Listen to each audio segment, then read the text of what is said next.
you're here for the first time, welcome. And I like y'all that are here for the first time because you don't know just how inconsistent I've been. You're open to the new me, the better me. So this is my 2-month lock update video. If you've not watched my first video about why I started my journey, then hop on over. But other than that, take a seat, grab some tea, let's get comfy. So, as you may have noticed, I have comb coils. So I started my lock journey on the 30th of September 2020, and I had my 2-month retwist. Now, I say 2 months, but I'd recorded a video before which I was not a big fan of. So this is a re-recording. So we're about 2 months and 1 week, pushing 2 weeks. Closer look. Just going to give you guys a 360. So as you can see, I have the grid pattern, the brick overlay pattern. You may notice some of my budding, and you may notice a little frizz. So as you can see, we're starting to get some frizz, but we're not quite there. My retwist is holding. So to begin with, when I started my locks, I initially wanted to start with 2-strand twists, and I spent a lot of time on YouTube, a lot. And so I noticed that a lot of people generally tend to start their coils with 2-strand twists. I don't know if this is because they're easier to do, most people know how to do them, or if it's just a comfort thing. I've known I wanted to start my locks for about 4 years. So I made the decision that I wanted to start my lock journey with a professional. And I'd actually found my loctician about 2 years before I ever went to her to do my hair.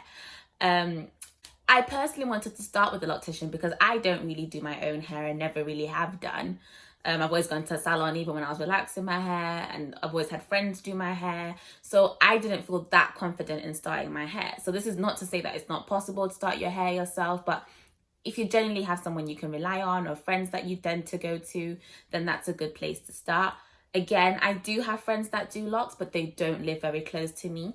So again, I wanted someone that was close to where I am. I knew I could book an appointment, get it in and get it done without any kind of complications. So I started my lock journey with a loctician, and I also felt like that would help guide me in those beginning stages and the things that I should do, the things that I shouldn't do.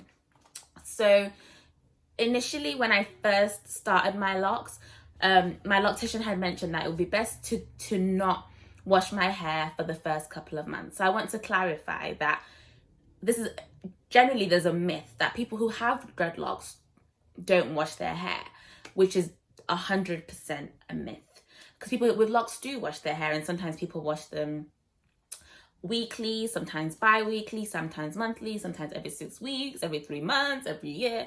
It really comes down to the individual. And a lot of the time when people start their locks, some people will say don't wash your locks, and they'll say not to wash your locks for reasons such as your hair might grow better when it's got dirt on it and things like that. So I just really want to clarify that that was not my loctician's position, but her position was to not wash them initially, but to kind of see how my hair goes, to see how long I can go with my scalp, not becoming too dirty, but to give my hair a chance to get used to this style and to lock. I know some people kind of say that actually putting water on your hair helps it grow even quicker. So what I did was, although she told me not to wash it until she washed it, I did start using some rose water with some vitamin E oil and just doing a spritz just for moisture and just to give my hair that little bit of boom. But generally, I did not wash my hair. So when I went for my first month retwist, she did not wash my hair, but what she did do was a scalp cleanse, and I believe she used witch hazel. I will correct this if I'm wrong, but what she did was she did a scalp cleanse with a solution and got a microfiber towel and kind of went through my locks.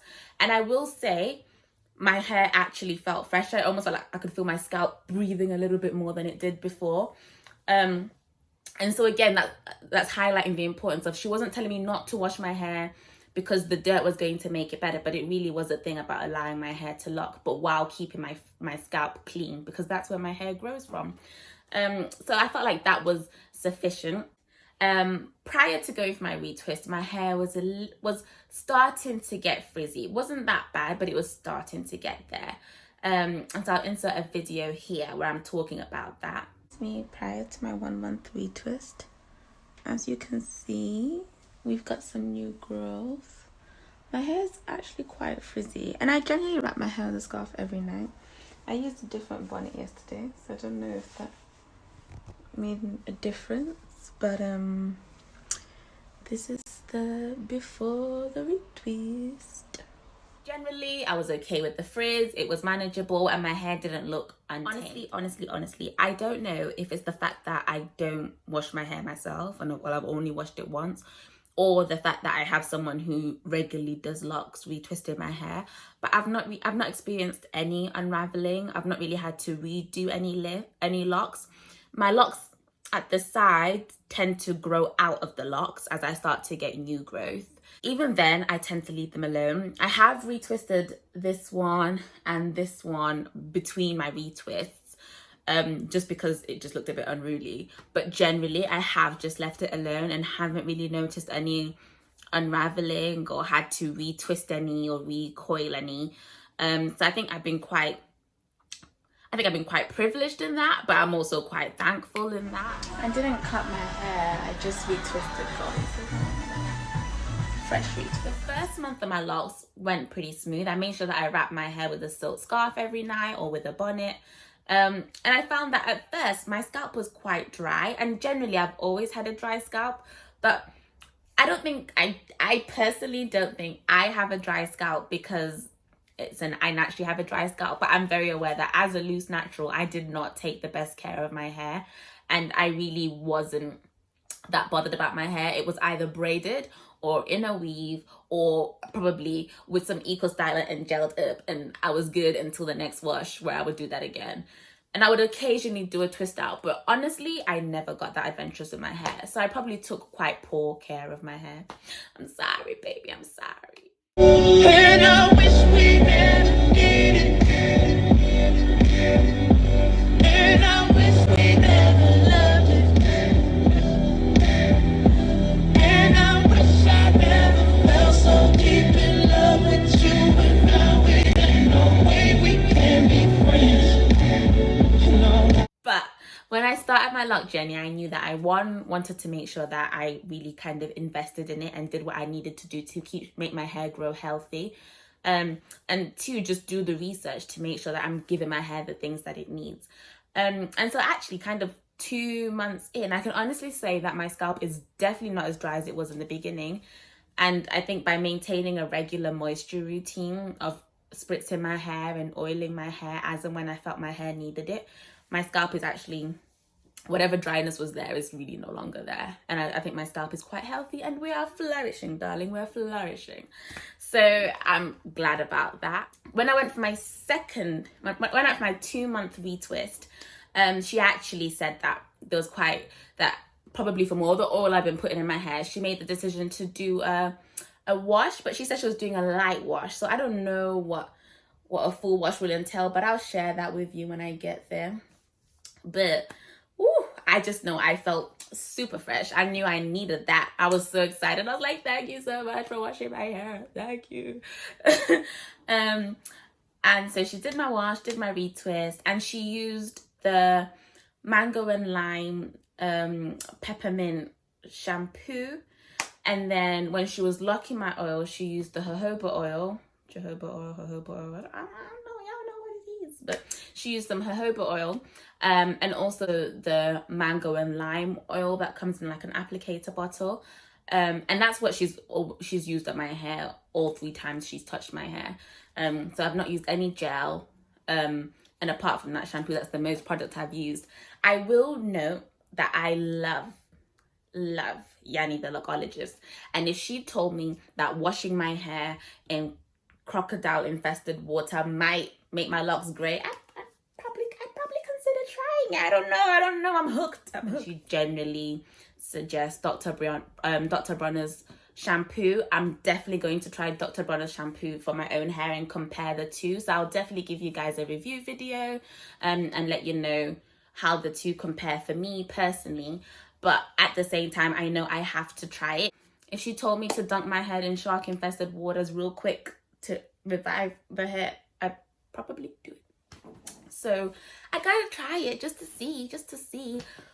But generally, I'm hoping that, I'm probably not going to make many changes to my routine, but who knows? I'm 2 months in. I could be a liar. So just to conclude, I'm going to include a picture of my hair just before my 2-month retwist. My hair just after I'd shampooed it. My hair in the process of retwisting. As you can see, we do use clips.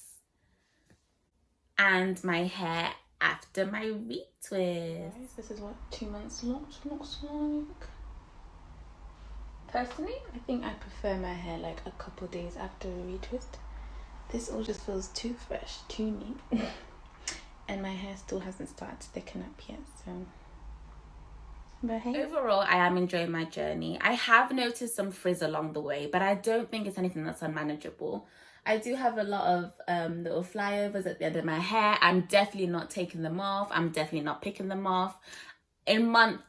After my first month, my hands were definitely in my hair a lot. So I'm trying to not do that as much this month. I'm definitely starting to notice some budding, but I'm putting a little video together for you guys to share that budding journey with you. But really, we're flourishing, we're growing, and I'm just embracing the journey and learning to love myself. But honestly, I cannot wait until my hair thickens up, and I cannot wait until I reach that 4-month mark where I can comfortably start to do little styles with my hair. So, but as of right now, I'm going to continue to look like this. I'm going to continue with my moisture routine. I'm going to continue with my loctician up until about the 6-month mark. At that point, I'm going to start maybe alternating, go to her 1 month, do it myself the next month. And at that point, I'll start washing my hair and retwisting my hair myself. So far, I've waited 4 weeks between each retwist.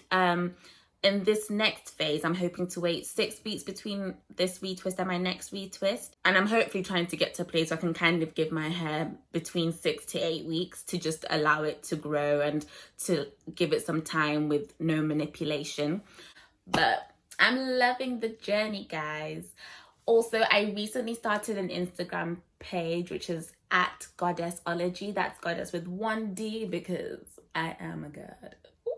So you can follow that page to follow my journey for more regular updates and to look at everyone else's beautiful locks, because generally I love the lock community and I'm so excited to be a part of it. But other than that, I am so happy I started this journey, and I am so thankful that you took the time to watch this video all the way to the end. Go you. So please subscribe and follow me on Instagram and tell me about your journey and the questions that you have and the things that you're figuring out. And if you have any tips that you think I really need to know, now's the time to tell me, please. But thank you so much for watching and have a great week, guys.